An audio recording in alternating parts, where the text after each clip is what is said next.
So the Base HMI is on two different locations. First of all, you can find it on the file server. Under the SCADA, there's a Base HMI and latest. And then the second place is actually in GitLab,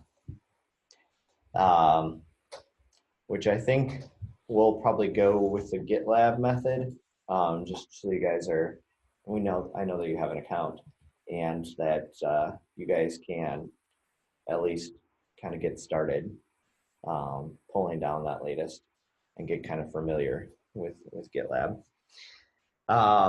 And for install instructions, I gave you guys a handout. It's also in that training documents folder. And of course, we're just about to go through how to install